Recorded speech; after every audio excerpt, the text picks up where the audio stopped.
നമസ്കാരം എല്ലാ പ്രിയപ്പെട്ടവർക്കും പരിസ്ഥിതി വർത്തമാനത്തിലേക്ക് സ്വാഗതം. അപ്പോൾ ഇന്ന് പരിസ്ഥിതി വർത്തമാനത്തിൽ പതുപോലെ നമ്മളോടൊപ്പം ഉള്ളത് നമ്മുടെ ഉദയകുമാർ സാറാണ്. സ്വാഗതം ചെയ്യുന്നു ഡോക്ടർ ജെ ഉദയകുമാർ സാർ പരിപാടിയിലേക്ക്. അപ്പോൾ പരിപാടി തുടങ്ങുന്നതിന് മുമ്പ് നമ്മൾ എപ്പോഴും പറയും ഒരു 10 മിനിറ്റ് ഇന്നത്തെ നമ്മുടെ വിഷയത്തിനെ കുറിച്ചൊരു കഥയാണ്. ആ കഥയിൽ നിന്നാണ് നമ്മുടെ വിഷയം വരുന്നത്. പിന്നെ ആ വിഷയത്തിനെ കുറിച്ച് 10 മിനിറ്റിന് ശേഷം പ്രിയ ശ്രോതാക്കൾക്ക് സംസാരിക്കാം. നിങ്ങളുടെ സംശയങ്ങൾക്കും നിങ്ങൾക്ക് അറിയേണ്ട കാര്യങ്ങളും ഒക്കെ ചോദിക്കാവുന്നതാണ്. അപ്പോൾ ഇത് തത്സമയ ഫോൺ ഇൻ പ്രോഗ്രാമാണ്. പക്ഷെ ആദ്യത്തെ 10 മിനിറ്റ് നമുക്ക് സാറിന്റെ കഥ കേൾക്കാനുള്ള സമയമാണ്. അതിനു മുമ്പ് എനിക്ക് പറയാനുള്ള കാര്യം, സാർ മഴ വരും എന്ന് പറഞ്ഞിരുന്നു കഴിഞ്ഞ അല്ലേ? അപ്പൊ ഞാൻ ചോദിക്കുകയാണ്, ഇത്രയും ചൂട് ഇത് വരുമോ എന്നൊക്കെ ഞാൻ ചോദിച്ചായിരുന്നു. അപ്പൊ സാർ പറഞ്ഞിട്ടോ ഇല്ല, ഉറപ്പാണ് മഴ. അപ്പോഴാണ് എനിക്ക് മനസ്സിലായത് ഉദയകുമാർ സാർ വാക്ക് പറഞ്ഞ വാക്കാട്ടോ, മഴയായിട്ടാണ് വന്നിരിക്കുന്നത്. അപ്പൊ അങ്ങനെ നമ്മളെ കഥയിലേക്ക് പോവാ അല്ലെ? അപ്പൊ കഴിഞ്ഞ പരിപാടിയില് നമ്മള് അവസാനം പറഞ്ഞു നിർത്തിയത് മഴയെക്കുറിച്ചാണ്.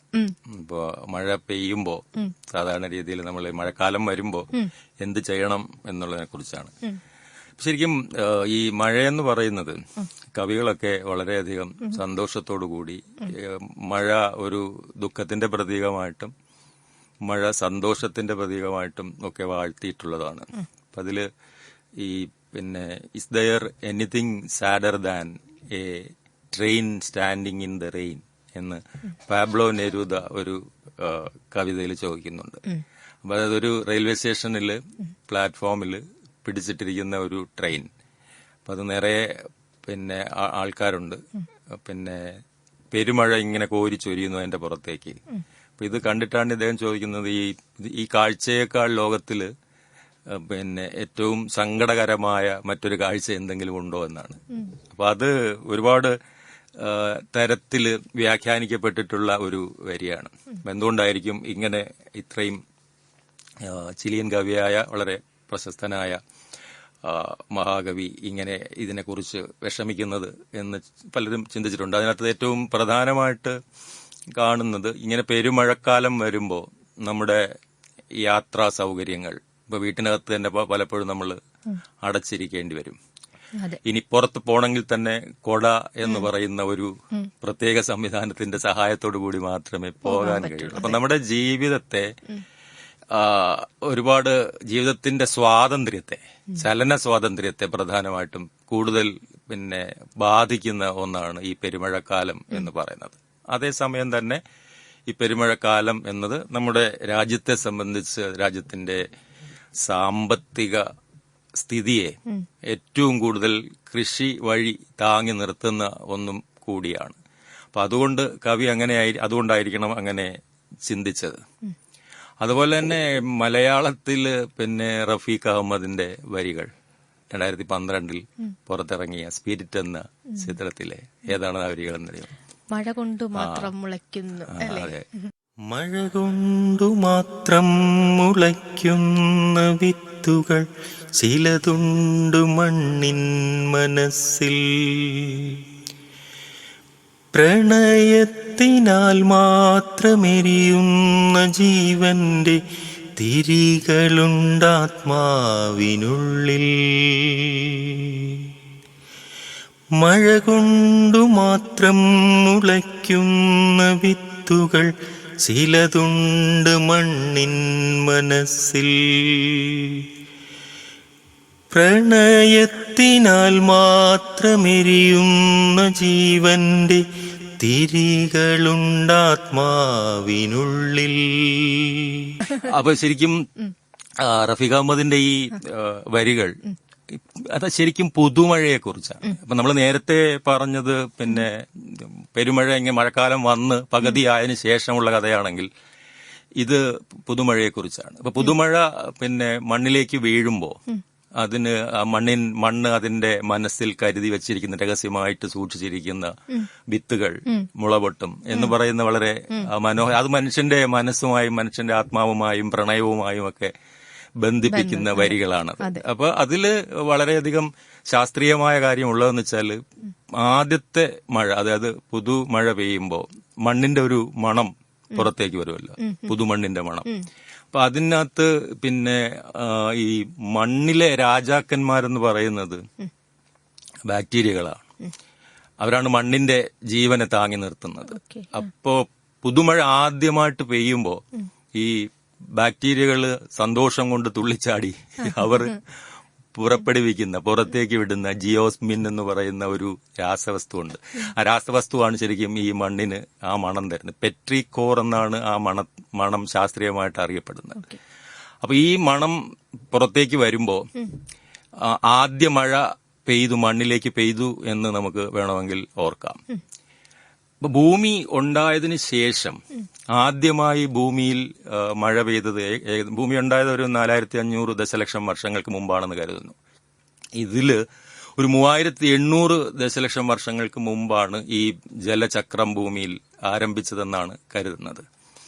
എന്നാൽ പിന്നെ സൗത്ത് ആഫ്രിക്കയിലെ ഒരു കർഷകന്റെ പാടത്തിൽ നിന്ന് ഈ 2012 പിന്നെ കിട്ടിയ ഒരു തെളിവ് പറയുന്നത് ഭൂമിയുടെ ചരിത്രകാലത്ത് പെയ്ത മഴയുടെ പിന്നെ ഇതുവരെ ഇപ്പോഴും സംരക്ഷിക്കപ്പെട്ടിട്ടുള്ള അടയാളം, ഒരു മഴയുടെ ഒരു അടയാളം എന്ന് പറയുന്നത് അവിടുത്തെ ഒരു കർഷകന്റെ പാടത്ത് ലഭിച്ച മഴ പെയ്ത് വീഴുമ്പോൾ മണ്ണിൽ പതിക്കുമ്പോൾ കിട്ടുന്ന ഒരു അടയാളം ഉണ്ടല്ലോ, മണ്ണിലേക്ക് വീഴുമ്പോഴത്തേക്ക് കിട്ടുന്ന ഒരു പാട്, മഴയുടെ പാട്, അത് ഫോസിലായിട്ട് സൂക്ഷിക്കപ്പെടുക 2700 ദശലക്ഷം വർഷങ്ങൾക്ക് മുമ്പ് പെയ്ത മഴ എന്ന രീതിയിലാണ്. അപ്പൊ ആദ്യമായി പെയ്ത മഴ 3800 ദശലക്ഷം വർഷങ്ങൾക്ക് മുമ്പാണെന്ന് പറയുന്നെങ്കിൽ പോലും ലഭ്യമായ തെളിവുകൾ ഭൂമിയിലുള്ളത് ആദ്യത്തെ മഴ 2700 ദശലക്ഷം വർഷങ്ങൾക്ക് മുമ്പ് പെയ്തു എന്നാണ്.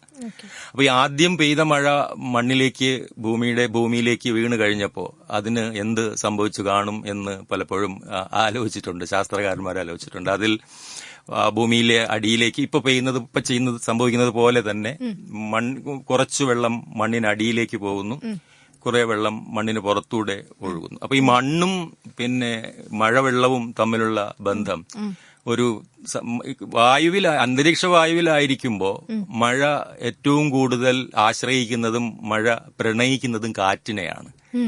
അപ്പൊ ഈ കാറ്റിനോടൊപ്പമാണ് മഴ സഞ്ചരിക്കുന്നത്. മരുഭൂമികൾ താണ്ടുന്നത്, മരുഭൂമിയിൽ ഒരറ്റത്ത് നിന്ന് അപ്പുറത്തേക്ക് മഴ പോകണമെങ്കിൽ കാറ്റിന്റെ സഹായം ഉണ്ടെങ്കിൽ മാത്രമേ കഴിയുകയുള്ളൂ. അപ്പൊ ഇങ്ങനെ കാറ്റിനെ പ്രണയിച്ച് കാറ്റിനോടൊപ്പം സഞ്ചരിച്ച് അന്തരീക്ഷ വായുവിൽ നീങ്ങുന്ന മഴ, അത് പിന്നെ ഒരു ഘട്ടം കഴിയുമ്പോഴത്തേക്ക് മണ്ണിലേക്ക് വീഴുകയാണ്. മണ്ണിലേക്ക് വീണ് കഴിഞ്ഞാൽ പിന്നെ അതിന്റെ ആഗ്രഹം ഏറ്റവും പെട്ടെന്ന് കടലിലേക്ക് എത്തുക എന്നുള്ളതാണ്. അപ്പൊ അവിടെ അത് അപ്പൊ ഈ കാറ്റുമായിട്ടുള്ള പ്രണയബന്ധം വിച്ഛേദിച്ചതിന് ശേഷം മണ്ണിൽ വീണിട്ട് മണ്ണിനെ പ്രണയിച്ച് മണ്ണ് വഴിയാണ് അത് പിന്നെ കടലിലെത്തുക എന്നുള്ളതാണ് അതിന്റെ ഏറ്റവും അവസാനത്തെ ആഗ്രഹം എന്ന് പറഞ്ഞാൽ ഏറ്റവും പ്രധാനമായ ആഗ്രഹം എന്ന് പറയുന്നത്, അൾട്ടിമേറ്റ് എയിം എന്ന് നമ്മൾ പറയുന്നത്, അത് കടലിലെത്തുക എന്നുള്ളത്. കാരണം കടലിലെത്തിക്കഴിഞ്ഞാൽ അതിന് പരിമിതിയും ഇല്ലാതെ ഇങ്ങനെ ഓടിക്കളിക്കാം. അതിന് പ്രത്യേകിച്ച് ഒരു പരിമിതിയും ഇല്ല. അവിടുന്ന് വീണ്ടും സൂര്യപ്രകാശമേറ്റ് നീരാവിയായി അന്തരീക്ഷ വായുവിലേക്ക് ചെന്ന് അത് പിന്നെ മഴയായി ഭൂമിയിലേക്ക് പെയ്തു വീഴുന്ന അവസരമാണ്. വീണ്ടും മണ്ണിലേക്കാണ് വീഴുന്നത്. അപ്പൊ മണ്ണും ഈ ജലവും തമ്മിലുള്ള ബന്ധം എന്ന് പറയുന്നത് മനുഷ്യ ജീവിതവുമായിട്ട് ഏറ്റവും അടുത്ത് നിൽക്കുന്നതാണ്. ഇപ്പം നമ്മള് പിന്നെ ഭൂമിയിൽ മഴയിൽ നിന്ന് ലഭിക്കുന്ന അല്ലെങ്കിൽ അന്തരീക്ഷത്തിൽ നിന്ന് ലഭിക്കുന്ന ആ ജലം മാത്രമാണ്, ഒരു ജലം മാത്രമേ ഉള്ളൂ എന്നാണ് ശാസ്ത്രീയമായിട്ട്. ഇപ്പൊ ഞാൻ പറയട്ടെ, നമ്മൾ താമസിക്കുന്ന നമ്മുടെ വീട്ടിനടുത്തുള്ള ഒരു ഓടയിൽ കൂടി നമ്മൾ നമ്മുടെ വീട്ടിൽ നിന്ന് മലിനജലം അങ്ങോട്ട് ഒഴുക്കി വിട്ട് ആ ഓടയിൽ കൂടി ഒഴുകുന്ന ജലം തന്നെയാണ് നമ്മുടെ ശരീരത്തിൽ കൂടി ഒഴുകുന്നതും. എന്ന് പറഞ്ഞാൽ ഒരു ജലം മാത്രമേ ഉള്ളൂ എന്ന് പറയാൻ കാര്യം, ഈ ഓടയിൽ കൂടി ഒഴുകുന്ന ജലം ഒരു പക്ഷേ താഴെ അത് ഒഴുകിപ്പോകുന്ന വഴിയിൽ ഒരു കിണറ്റിലേക്ക് ജലം നൽകുന്നത് ആ ഓടയിൽ നിന്നായിരിക്കും. അത് മണ്ണിൽ കൂടി ഫിൽട്ടർ ചെയ്ത് കിണറ്റിലേക്ക് എത്തുന്നുണ്ടാവും. നമ്മൾ അറിയുന്നുണ്ടാവില്ല. നമ്മൾ കുടിക്കുന്നില്ലെങ്കിലും നമ്മുടെ സഹോദരങ്ങൾ ഒരു പക്ഷേ ആ വെള്ളം കുടിക്കുന്നുണ്ടാവും. അതുകൊണ്ട് അത് എന്ന് പറഞ്ഞാൽ നമ്മുടെ ശരീരത്തിൽ കൂടി ഒഴുകുന്ന ജലം തന്നെയാണ് തൊട്ടടുത്ത് ഓടയിലൂടെയും ഒഴുകുന്നത്. അതിനർത്ഥം എന്താന്ന് വെച്ചാൽ ഒരു ജലസ്രോതസ്സിനെ പോലും, അത് ഒരു ഓടയിൽ കൂടി ഒഴുകുന്നതായാലും മനുഷ്യനിർമ്മിതമായ ഓടയിൽ കൂടി ഒഴുകുന്നതായാലും അതല്ല ഒരു ചെറിയ അരുവിയിൽ കൂടി ഒഴുകുന്ന ജലമായാലും അതിലേക്ക് ഒരു കാരണവശാലും മാലിന്യങ്ങൾ കലരാതിരിക്കാൻ ശ്രമിക്കുക എന്നുള്ളത് നമ്മുടെ പ്രധാനപ്പെട്ട കടമയാണ്. മഴക്കാലം വരുന്നു, അതായത് പിന്നെ നാളെ എന്ന് പറഞ്ഞാൽ മെയ് 19 അതെ. മെയ് 19 തീയതി അവൻ ആൻഡമാൻ നിക്കോബാറിലെത്തും എന്ന് സൂചന കിട്ടിയിട്ടുണ്ട്. മെയ് നമുക്ക് ഉദയകുമാർ സാറിനെ വിശ്വസിക്കാം. ഞാൻ നിങ്ങളുടെ അടുത്ത് നേരത്തെ പറഞ്ഞു മഴ വരും എന്ന് ഉദയകുമാർ സാർ പറഞ്ഞതാണ്. അതുകൊണ്ട് മഴ വന്നിരിക്കും. ഇപ്പൊ മഴ വന്നു. അപ്പൊ നമ്മൾ വിഷയത്തിലേക്ക് കടക്കുകയാണ് അല്ലേ? അപ്പൊ ഇന്നത്തെ നമ്മുടെ വിഷയം എന്ന് പറയുന്നത് മഴ വന്നതിന് ശേഷമുള്ള കാര്യങ്ങളാണ്. അപ്പോ ശ്രോതാക്കൾ ശ്രദ്ധിക്കാൻ, നമ്മൾ ഇന്ന് നിങ്ങൾക്ക് ചോദിക്കേണ്ട ആ ഒരു വിഷയമാണ് സാർ ഇട്ട് തന്നിരിക്കുന്നത്. മഴ വന്നതിന് ശേഷമുള്ള കാര്യങ്ങളെ കുറിച്ചുള്ള നിങ്ങളുടെ സംശയങ്ങളോ അല്ലെങ്കിൽ നിങ്ങൾക്ക് അറിയേണ്ട കാര്യങ്ങൾക്കൊക്കെ വിളിക്കേണ്ട നമ്പർ 0474293111. അപ്പോൾ വിളിക്കാനുള്ള സമയം തുടങ്ങിയിട്ടുണ്ട് അല്ലെ? അങ്ങനെ നമ്മൾ തുറന്നിരിക്കുകയാണ്. അപ്പോൾ ഇനി നമ്മൾ പോകുന്ന വിഷയം മഴ വന്നതിന് ശേഷമുള്ള. സാർ ഇപ്പൊ ആദ്യം പറഞ്ഞ ആ ഒരു വാക്കുണ്ടല്ലോ, അതായത് ഒരു കവി പറഞ്ഞു എന്ന് പറഞ്ഞു. അപ്പം അതായത് ഭയങ്കര ബുദ്ധിമുട്ടാണ് മഴ വന്നാൽ. ഞാനിതിപ്പോ 2 ദിവസമായിട്ട് ഇവിടെ ഇങ്ങനെ പറയുമായിരുന്നു, അയ്യോ വെയിൽ മതിയായിരുന്നു, ഇതിപ്പോ ഭയങ്കര ബുദ്ധിമുട്ട്. ഒന്നാമത്തെ കാര്യം, പരിസരം വൃത്തിയാകുന്നതോടൊപ്പം വൃത്തികേടാകുന്നുണ്ട്. നമുക്ക് ഈ പറയും പോലെ വിചാരിക്കുന്ന രീതിയിൽ യാത്ര ചെയ്യാൻ പറ്റില്ല. പിന്നെ അതൊരു ഈ പറയും പോലെ നമ്മുടെ സ്വാതന്ത്ര്യം അല്ലേ, അതിനെ ബാധിക്കുന്ന ഒരു വലിയ ഘടകമാണ്. അപ്പൊ അതിനെക്കുറിച്ചൊക്കെയാണ് നമുക്ക് സംസാരിക്കാം. അപ്പൊ ശരിക്കും മഴ എത്രത്തോളം നമ്മളെ ഇനി അങ്ങോട്ട് ശല്യം ചെയ്യും?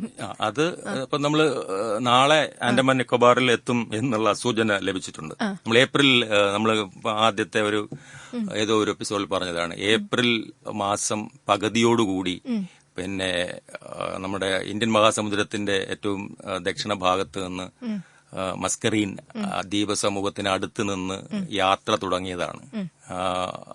അദ്ദേഹം യാത്ര തുടങ്ങിയാൽ സൊമാലിയ തീരത്ത് ചെന്നിടിച്ച് സൊമാലിയ തീരത്ത് നിന്ന് പിന്നെ പ്രതിഫലിച്ച് പിന്നെ ഭൂമധ്യരേഖ കടന്ന് ഇന്ത്യയുടെ പിന്നെ തീരത്ത് അല്ലെങ്കിൽ ഇന്ത്യൻ സബ് കോണ്ടിനെന്റിലേക്ക്, ഇന്ത്യൻ ഉപഭൂഖണ്ഡത്തിലേക്ക് കടന്നിട്ടുണ്ട്. അപ്പൊ അതില് 2 ശാഖകളായിട്ടത് പിരിയുന്നുണ്ട്. ഒന്ന് അറബിക്കടലിലേക്ക് കൂടി പോകുന്ന ശാഖയും ഒന്ന് പിന്നെ ബംഗാൾ ഉൾക്കടലിന് മുകളിൽ കൂടി പോകുന്ന ശാഖയും. എന്തായാലും അറബിക്കടലിൽ കൂടി മുകളിലൂടി വരുന്ന ശാഖ ആണ് നമുക്ക് കിട്ടുന്ന കാലവർഷം. ആ കാലവർഷം ഇപ്പോ പിന്നെ കേന്ദ്ര കാലാവസ്ഥ വകുപ്പ് സൂചിപ്പിക്കുന്നത് പിന്നെ മെയ് 31 തീയതി കേരളത്തിൽ എത്തിച്ചേരുമെന്നാണ്. അപ്പൊ അതിന് തൊട്ട് മുമ്പാണ് ശരിക്കും അത് ആൻഡമാൻ നിക്കോബാറിൽ എത്തുന്നത്. അപ്പൊ ഇവര് ഈ മഴക്കാലത്തിന്റെ ഒരു പ്രത്യേകത എന്ന് പറഞ്ഞു കഴിഞ്ഞാൽ, ഈ കാറ്റും, നേരത്തെ പറഞ്ഞതുപോലെ കാറ്റും ജലവും തമ്മിലുള്ള പ്രണയം ഇവരെ ആഘോഷിക്കുന്നത് ഈ പിന്നെ ഒരു പ്രത്യേക സ്ഥലത്ത് ഒരു പ്രത്യേക സമയത്ത് എല്ലാ വർഷവും കണ്ടുമുട്ടാം എന്നുള്ള ഒരു വാക്കിനാലാണ്. അതാണ് മെയ് 19 ആൻഡമാൻ നിക്കോബാറിലെത്തുന്നു. പിന്നെ ജൂൺ 1 തീയതി കേരളത്തിലെത്തുന്നു. കുറെ നാൾ കഴിഞ്ഞിട്ട് അത് ഇപ്പൊ ഒരു ഓഗസ്റ്റ് മാസം ഒക്കെ ആകുമ്പോഴത്തേക്ക് അത് പിന്നെ നമ്മുടെ പിന്നെ സെൻട്രൽ ഇന്ത്യ എത്തുന്നു, അല്ലെങ്കിൽ പിന്നെ വടക്കേ ഇന്ത്യയിലെത്തുന്നു. ഇങ്ങനെ പല സ്ഥലങ്ങളിൽ വെച്ച് ഒരു പ്രത്യേക സമയത്ത് കണ്ടുമുട്ടാമെന്നുള്ള വാക്കാണ് അവരുടെ പ്രണയത്തിന്റെ വാക്ക്. പക്ഷെ ഈ 1900 ശേഷം കാറ്റിനും ജലത്തിനും ഈ വാക്ക് പാലിക്കാൻ കഴിയുന്നില്ല. അതിന്റെ പ്രധാനപ്പെട്ട കാരണം കാലാവസ്ഥാ മാറ്റം എന്ന് പറയുന്നതാണ്. അതായത് നമ്മൾ തന്നെ, മനുഷ്യൻ, ഭൂമിയിൽ ഇവർ തമ്മിൽ ഉള്ള പ്രണയ സല്ലാപങ്ങളിൽ ഇവർ പറയുന്നുണ്ട്, നമ്മൾ തമ്മിൽ കണ്ടുമുട്ടുന്ന ഈ സ്ഥലവും പിന്നെ കാലവും മാറി മാറി വരുന്നതിന്, അല്ലെങ്കിൽ അത് ഒരുപോലെ പാലിക്കാൻ കഴിയാത്തതിന് കാരണക്കാർ ഈ ഭൂമിയിൽ പിന്നെ ഏറ്റവും അവസാനം ജന്മമെടുത്ത ഈ മനുഷ്യരാണ്. അവര് മണ്ണിനടിയിൽ പിന്നെ കാലവും പ്രകൃതിയും പിന്നെ രഹസ്യമായി സൂക്ഷിച്ചിരുന്ന പെട്രോളിയം, പ്രകൃതിവാതകം തുടങ്ങിയ ഫോസിൽ ഇന്ധനങ്ങളെ പുറത്ത് വലിച്ചു വാരിയിട്ട് കത്തിച്ച് അതിൽ നിന്ന് പുറത്തേക്ക് വന്ന കാർബൺ ഡൈ ഓക്സൈഡ് അന്തരീക്ഷവായുവിൽ കൂടുതൽ ചൂടുണ്ടാക്കിയപ്പോൾ ജലവും പിന്നെ കാറ്റും തമ്മിലുള്ള പാരസ്പര്യം, കൊടുക്കൽ വാങ്ങലുകൾ മൊത്തത്തിൽ താളം തെറ്റുകയും അവർ കണ്ടുമുട്ടുന്ന സ്ഥലവും കാലവും എല്ലാം പിന്നെ വളരെയധികം പിന്നെ അനിശ്ചിതത്വത്തിലാവുകയും ചെയ്തതുകൊണ്ടാണ് പലതരത്തില് നമ്മൾ 1900 മുമ്പ്, ഇപ്പൊ 1924 കേരളത്തിൽ ഒരു പ്രളയം ഉണ്ടായിട്ടുണ്ടെന്ന് പറയുന്നുണ്ട്. 99 പ്രളയം എന്ന് പറയുന്നത്. അന്ന് പക്ഷെ പ്രളയം ഉണ്ടായെങ്കിൽ പോലും ആ പ്രളയത്തെ നമ്മൾ ഇപ്പൊ കാണുന്ന അത്രയും പേടിയോടെ ഒന്നും കണ്ടിട്ടില്ല. 2018 പക്ഷെ പ്രളയത്തിന് ശേഷം കാലവർഷം പടിക്കലെത്തുമ്പോ നമ്മുടെ ഹൃദയമിടിപ്പ് കൂടുകയാണ് പലപ്പോഴും. അതിന് കാര്യം എന്താന്ന് വെച്ചാല്, ഇപ്പൊ 31 തീയതി പിന്നെ IMD പറയുന്നു 31 തീയതി കേരളത്തിൽ കാലവർഷം എത്തുമെന്നും. അതൊരു 4 വർഷം അങ്ങോട്ടും ഇങ്ങോട്ടും ഒരു പറയുന്നുണ്ട്. ചിലപ്പോൾ 4 വർഷം മുമ്പേ, 4 ദിവസം മുമ്പേ ആകാം, 4 ദിവസം ശേഷം. അത് ഓക്കെ.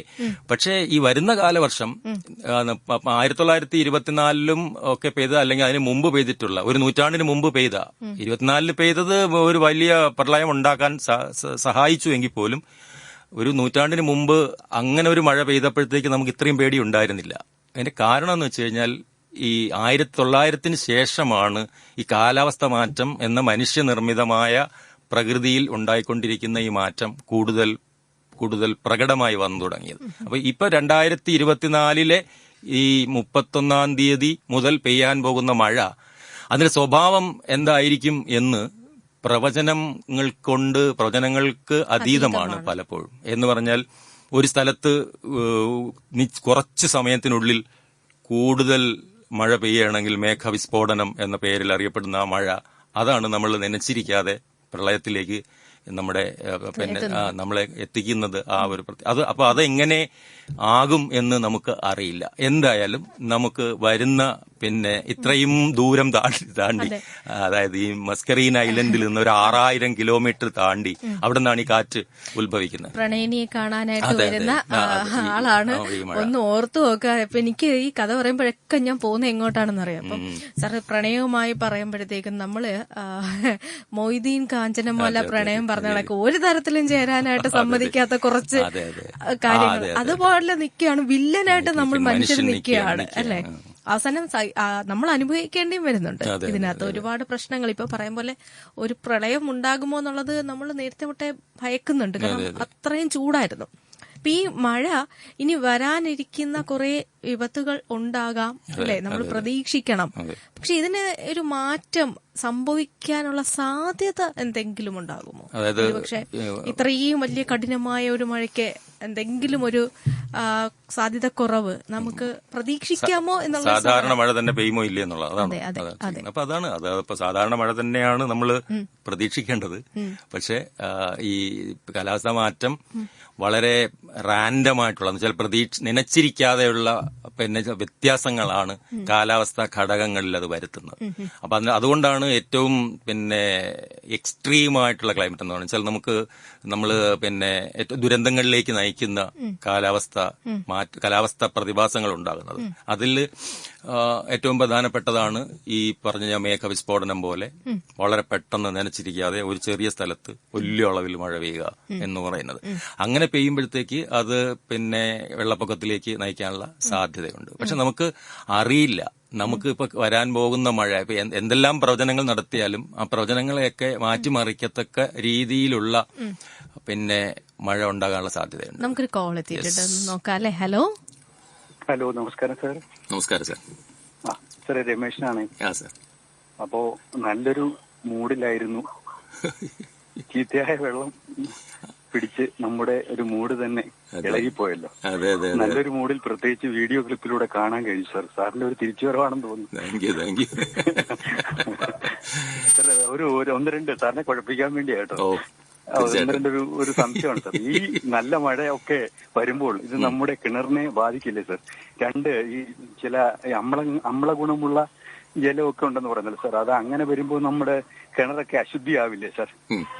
അതുപോലെ സാർ മീന്, ഐസ് പീസ് ഇതൊക്കെ വീണ് കണ്ടിട്ടുണ്ട് സാർ. അതുപോലെ തന്നെ മറ്റൊരു ചോദ്യം സാർ, നമുക്ക് ഈ കിണറ്റില് നമ്മുടെ സാധാരണ മീനുകളെ, നമ്മുടെ നാടൻ അങ്ങനെയുള്ള വരാല് അല്ലെങ്കിൽ മാനത്ത് കണ്ണി ഇങ്ങനെയുള്ള മീനിനെ നമ്മുടെ കിണറ്റിൽ കുടിക്കുന്ന വെള്ളത്തിൽ വളർത്താമോ സാർ? സാധാരണ ഞാൻ ഈ ആദ്യം സാർ ചോദിച്ചത് പറയാം. അതായത് ഈ ആസിഡിന്റെ കാര്യം. ഇപ്പം ശരിക്കും പറഞ്ഞാൽ മഴ എന്ന് പറയുന്നത് ഏറ്റവും ലഘുവായ ഒരു ആസിഡാണ്. അത് നമ്മൾ അതായത് അന്തരീക്ഷ വായുവിൽ നിന്ന് ജലം, അത് 2 ആറ്റം ഹൈഡ്രജനും 1 ആറ്റം ഓക്സിജനും അടങ്ങിയ H2O എന്ന് പറയുന്ന ഈ സാധനം അന്തരീക്ഷ വായുവിൽ കൂടി താഴേക്ക് വീഴുമ്പോൾ അത് അന്തരീക്ഷ വായുവിൽ അടങ്ങിയിരിക്കുന്ന കാർബൺ ഡൈ ഓക്സൈഡിനെ അതിൽ ലയിപ്പിച്ചെടുത്ത് കാർബോണിക് ആസിഡ് എന്ന് പറയുന്ന രൂപത്തിലാണ് ശരിക്കും മഴ ഭൂമിയിൽ വീഴുന്നത്. അത് സാധാരണ മഴ തന്നെയാണ്. അപ്പൊ ശരിക്കും പറഞ്ഞാൽ നമ്മൾക്ക് ഭൂമിയിൽ പ്രകൃതിയിൽ നിന്ന് കിട്ടുന്ന മഴവെള്ളം എന്ന് പറയുന്നത് ഒരു ചെറിയ, വളരെ ഒരു ശല്യവും ചെയ്യാത്ത ഒരു ആസിഡാണ്. കാർബോണിക് ആസിഡ് കൊണ്ട് പ്രത്യേകിച്ച് വേറെ ദോഷമൊന്നുമില്ല.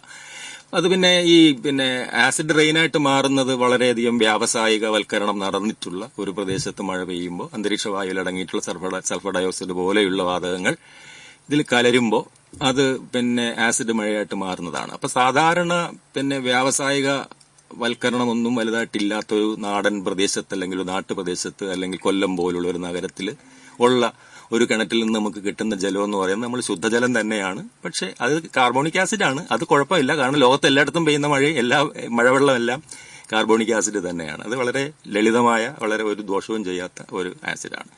അപ്പൊ നമ്മുടെ കിണറ്റിലേക്ക് പോകുന്നത് അത് നമ്മൾ നേരത്തെ ഇപ്പൊ പറഞ്ഞുകൊണ്ടിരുന്ന കഥയുടെ ഒരു ഭാഗമാണ്. അതായത് മഴ മണ്ണിൽ വീണിട്ട് മണ്ണും മഴയും തമ്മിലുള്ള ബന്ധവും വളരെ മനോഹരമാണ്.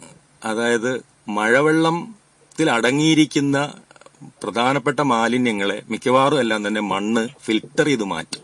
നല്ലൊരു ഫിൽട്ടർ ആയിട്ടാണ് മണ്ണിനെ നമ്മൾ കരുതുന്നത്. തിരിച്ച് മണ്ണ് മലിനമാണെങ്കിൽ, വളരെ അധികം മലിനമായ മണ്ണാണ് നമ്മുടെ കിണറ്റിന് ചുറ്റും ഉള്ളതെങ്കിൽ മണ്ണിലടങ്ങിയിരിക്കുന്ന മാലിന്യങ്ങൾ ജലത്തിൽ കലർന്ന് അത് കിണറ്റിലെത്താനുള്ള സാധ്യതയും ഉണ്ട്. അപ്പൊ കിണറിന് ചുറ്റും പണ്ടുള്ള മുതിർന്നവരൊക്കെ പറയാറില്ലേ, കിണറ് ചുറ്റും വളരെ പരിശുദ്ധമായി സൂക്ഷിക്കണം, അല്ലെ, ശുദ്ധിയോടെ സൂക്ഷിക്കണം.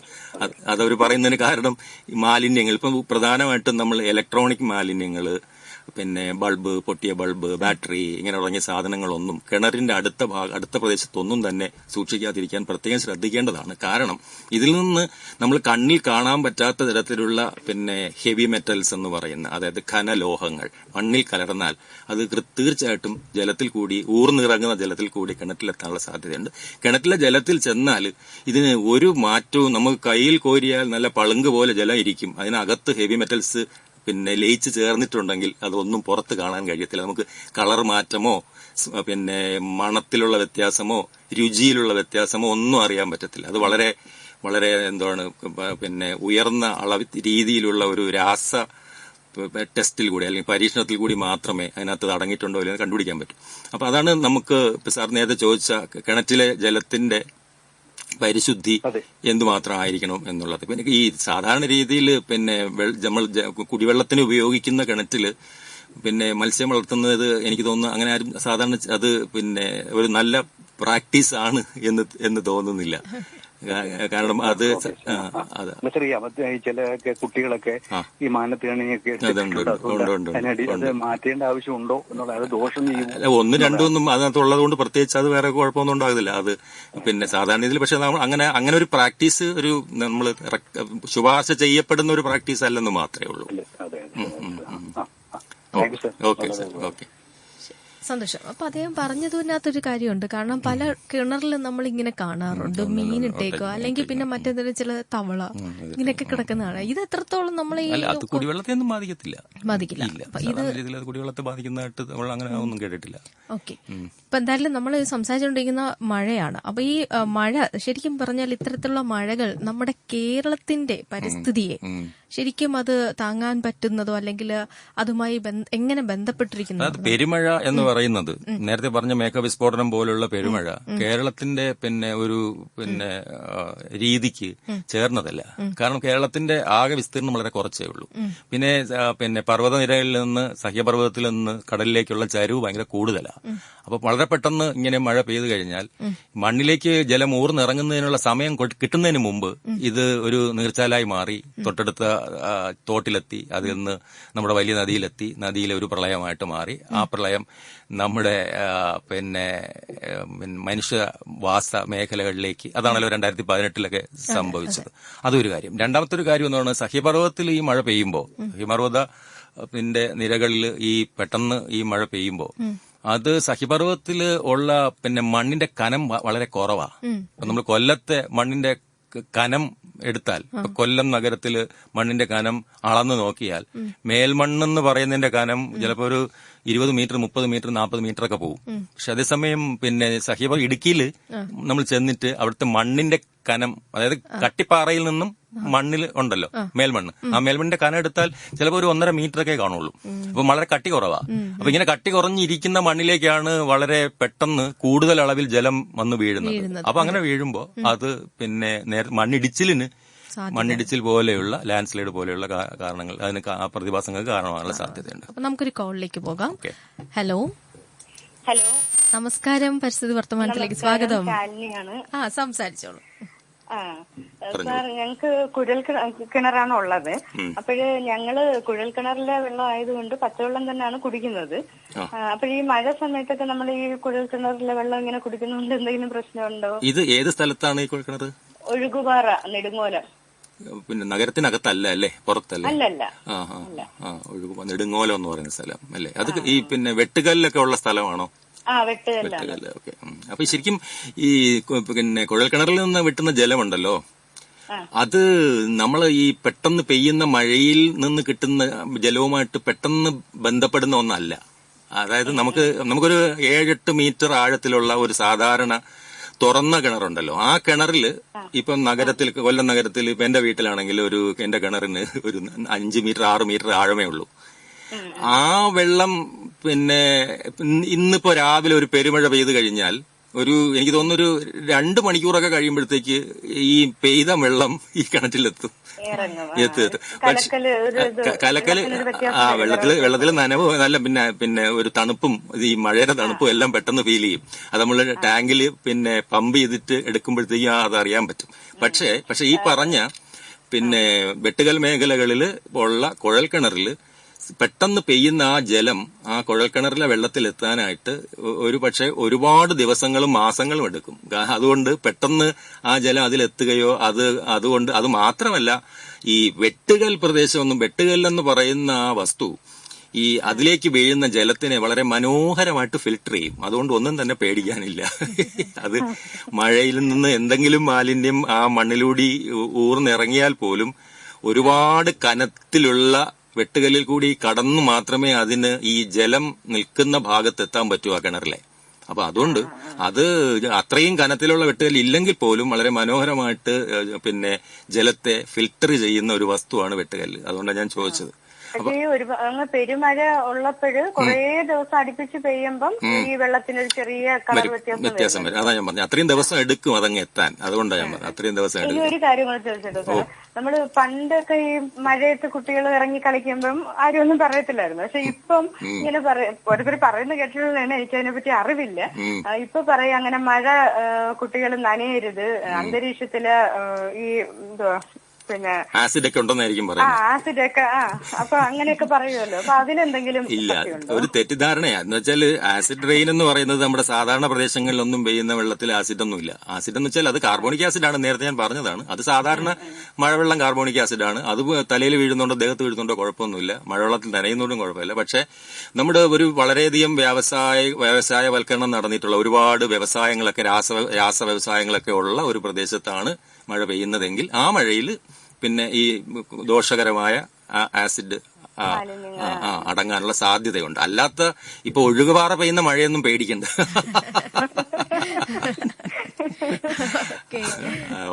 Okay, thank you. സ്വാഭാവികമാണ് ഈ ഒരു മഴ വരുമ്പോഴത്തേക്ക് പല രീതിയിലുള്ള സംശയം, പ്രത്യേകിച്ച് നമ്മളെ കിണറ്റിലെ വെള്ളത്തില് ഈ കലങ്കാറൊക്കെ ഉണ്ടല്ലോ വെള്ളം, അല്ലേ? അപ്പൊ ഈ വെള്ളമൊക്കെ നമുക്ക് എടുക്കാൻ പറ്റുമോ എന്നൊരു സംശയം പലപ്പോഴും പറയാറുണ്ട്. മഴവെള്ളം വളരെ നല്ലതാണ്, പക്ഷെ കിണറ്റിൽ ഇത്ര കലക്ക വെള്ളം കാണുമ്പോൾ എനിക്ക് തോന്നുന്നു പേടിയാണ്. നമുക്കപ്പോ അങ്ങനെ ഒരു സാഹചര്യമൊക്കെ ഉണ്ടാകുമ്പോ എന്താണ് നമുക്ക് കലക്കലുള്ള ചെല്ലാനുള്ള പ്രധാനപ്പെട്ട കാരണം നമ്മൾ കഴിഞ്ഞ ദിവസം പറഞ്ഞതുപോലെയാണ്. അതായത് ഈ പിന്നെ കിണറ്റിന് ചുറ്റും വീഴുന്ന വെള്ളം കലങ്ങി മണ്ണിലേക്ക് എത്തുക എന്ന് പറഞ്ഞു കഴിഞ്ഞാൽ വളരെ അതിലും കൂടി നല്ല ഫിൽട്രേഷൻ നടക്കുന്നില്ല എന്നാണ്. അപ്പൊ എന്ന് പറഞ്ഞു കഴിഞ്ഞാൽ ഇപ്പൊ ഉണ്ടായിരുന്ന കളിമണ്ണൊക്കെ ചിലപ്പോൾ അവിടെ നടന്നു പോയി ചെറിയ പൈപ്പുകൾ പോലെയുള്ള പിന്നെ സഞ്ചാര വഴികൾ ഇതിനകത്ത് ഉണ്ടായി കാണും എങ്ങനെയെങ്കിലും. അതുകൊണ്ടാണ് ഈ കലക്കവെള്ളം പോലെ അങ്ങ് എത്തുന്നത്. സാധാരണ ഫിൽട്രേഷൻ നടക്കുകയാണെങ്കിലേ നല്ല ഒരിക്കലും കലങ്ങിയ വെള്ളം എത്തൂല. അത് നല്ല പിന്നെ ഫിൽട്ടർ ചെയ്ത് പിന്നെ തെളിഞ്ഞ വെള്ളം മാത്രമേ കിണറ്റിലെത്തുള്ളൂ. അപ്പൊ ഈ കിണർ സത്യത്തിൽ ഒരു മഴക്കാലത്ത് നോക്കണം. കിണർ നമ്മൾ നിരീക്ഷിക്കേണ്ടത് പ്രത്യേകിച്ച് മഴക്കാലത്ത് കിണർ നന്നായിട്ട് നിരീക്ഷിക്കേണ്ടത് ആവശ്യമാണ്. കാരണം ഈ കിണറ്റിലെ വെള്ളം പിന്നെ ക്രമാതീതമായി കലങ്ങുന്നുണ്ടോ, കിണറ്റിലെ വെള്ളത്തിലുണ്ടാകുന്ന അതുപോലെ ഇപ്പൊ നഗരപ്രദേശങ്ങളിലാണെങ്കിലേ പെരുമഴ ഒരു ഒരു 2-3 ദിവസം നിർത്താതെ പെയ്ത് കഴിഞ്ഞാൽ നമ്മുടെ കിണറ്റിലെ ജലനിരപ്പ് ഉയർന്നു വരും. കിണറ്റിലെ ഉയർന്നു വന്നാല് അത് പിന്നെ അത് നമ്മൾ സൂക്ഷിക്കേണ്ട കാര്യമാണ്. കാരണം വെച്ച് കഴിഞ്ഞാൽ ഇപ്പൊ നല്ല പാരപ്പറ്റൊക്കെ ഉള്ള കിണറാണെങ്കിൽ കുഴപ്പമില്ല, അല്ലാതെ കിടക്കുന്ന കിണറാണെങ്കിലേ അപ്പൊ അത്രയും സംരക്ഷിതമല്ലാത്ത കിണറിലാണെങ്കിൽ അത് ജലം ഒരുപക്ഷെ ഉയർന്നു വന്ന് പുറത്തേക്ക് കവിയാനുള്ള സാധ്യത പോലും ഉണ്ട്. അപ്പൊ അപകടങ്ങൾ ഉണ്ടാകാനുള്ള സാധ്യത അറിയത്തില്ല. അപ്പൊ അതൊരു പ്രധാനപ്പെട്ട കാര്യമാണ്. ഈ പിന്നെ പെരുമഴ പെയ്യുമ്പോഴത്തേക്ക് ഇപ്പൊ കൊല്ലം പോലുള്ള പ്രദേശങ്ങളിൽ ഭൂജല നിരപ്പ് ഉയർന്നു വരും, വളരെ പെട്ടെന്ന് ഉയർന്നു വന്ന് പ്രത്യേകിച്ചും ആഴമില്ലാത്ത കിണറുകളിൽ. അപ്പൊ അത് നമ്മൾ അതുകൊണ്ട് കിണറിനെ നിരീക്ഷിക്കുന്നത് വളരെ പ്രധാനമാണ് പെരുമഴ പെയ്യുന്ന സമയങ്ങളിൽ. ഈ സാഹചര്യത്തിൽ കിണർ വെള്ളത്തിന്റെ ആ ഒരു അശുദ്ധി അതിൽ എത്രത്തോളമാണ് എന്നുള്ളതും കൂടെ ഒന്ന് അറിയുന്ന എപ്പോഴും നല്ലതാണ്, നമ്മൾ ഉപയോഗിച്ചുകൊണ്ടിരിക്കുകയാണെന്നുണ്ടെങ്കിൽ. ഓക്കെ, എന്തായാലും നമ്മൾ മഴ പറഞ്ഞു സമയം അങ്ങ് കഴിഞ്ഞു. മഴ ഇങ്ങനെ തുടങ്ങുകയാണ്. എന്തായാലും 31 മുതൽ നമ്മളുടെ കാലവർഷം തുടങ്ങുകയാണ്. അപ്പൊ എന്തായാലും നമുക്ക് ഒരു ആശ്വാസ നിലയിൽ മഴ തുടങ്ങിയിട്ടുണ്ട്. ഇപ്പോഴും മഴ നടക്കുന്നു. വേനൽ മഴ അതായത് ചൂടും തണുപ്പും എല്ലാം കൂടെ കലർന്ന ഒരു കാലാവസ്ഥ. അത് കഴിഞ്ഞ് നമുക്ക് യഥാർത്ഥ ആള് വരാനിരിക്കുന്നേ ഉള്ളൂ. അതിന് മുന്നോടിയായിട്ടുള്ള അതവിടെ ഒരുങ്ങുകയാണ് എന്ന് അറിയിക്കുകയാണ്. ഇപ്പൊ ഒരു കല്യാണ വിളി പോലെയാണ് നടക്കുകയാണ്. ചൂടേറിയ ഒരു അതായത് ഇനിയിപ്പോ വരണം കാറ്റും അടുത്തെത്തി. കാരണം നേരത്തെ പറഞ്ഞ പോലെ ഒരു വാക്ക് പറഞ്ഞിരിക്കുകയാണ് കാണാൻ എത്തുമെന്നുള്ളത്. വാക്ക് പാലിക്കാൻ ആളെത്തുന്നുണ്ട്. അപ്പൊ എന്തായാലും നമ്മളുടെ ഇന്നത്തെ മഴ വർത്താനം അതിൽ ഏറ്റവും സന്തോഷം ഇന്ന് സാർ ഒരു പാട്ട് പാടിയത്. അല്ല, അതിലൂടെ ഞാൻ മനസ്സിലാക്കിയ ഒരു കാര്യം, സാറിന്റെ ഉള്ളിൽ ഒളിഞ്ഞിരിക്കുന്ന ഒരു ഗായകനുണ്ട്, ഒരു കവി ഹൃദയമുണ്ട്, ഒരു കലാകാരനുണ്ട്. അത് നന്നായിട്ട് പാടിയിട്ടാണ് ഞാൻ അവിടെ പോണുള്ളൂ. യൂട്യൂബിൽ തീർച്ചയായിട്ടും നന്നായിട്ട് വളരെ മനോഹരമായിട്ട്. പക്ഷേ ഈ തുടർന്ന് വരുന്ന പരിപാടികളിലും റേഡിയോ ബെൻസികളുടെ പരിപാടികളിലും സാറിന്റെ ഇതുവരെയുള്ള ഒരു പാട്ട് ഞങ്ങൾ നഷ്ടപ്പെടുത്തി എന്നുള്ളതിൽ എനിക്ക് സങ്കടമുണ്ട്. അതിനി ഉണ്ടാകുമെന്നാണ് കേട്ടോ എനിക്ക് പറയാനുള്ളത്. തീർച്ചയായിട്ടും സാറിന്റെ പാട്ട് പരിപാടികൾ ഇനി നമുക്ക് ഉറപ്പായിട്ട് അടുത്ത എപ്പിസോഡുകളിലും ഒക്കെ ചെയ്യാനല്ലേ. അപ്പൊ നമുക്ക് മഴ വർത്താനം ഇവിടെ തൽക്കാലം അവസാനിപ്പിക്കാം. അപ്പോൾ ഇത്രയും നേരം നമ്മളോടൊപ്പം ഉണ്ടായിരുന്ന പരിസ്ഥിതി വർത്തമാനത്തിൽ TKM കോളേജിലെ റിട്ടയർഡ് അധ്യാപകൻ ഡോക്ടർ ജെ ഉദയകുമാർ സാറാണ്. സാറിന് നന്ദി പറയുന്നു. വിട പറയുന്നു സാറിനൊപ്പം ശ്രീലക്ഷ്മി MS.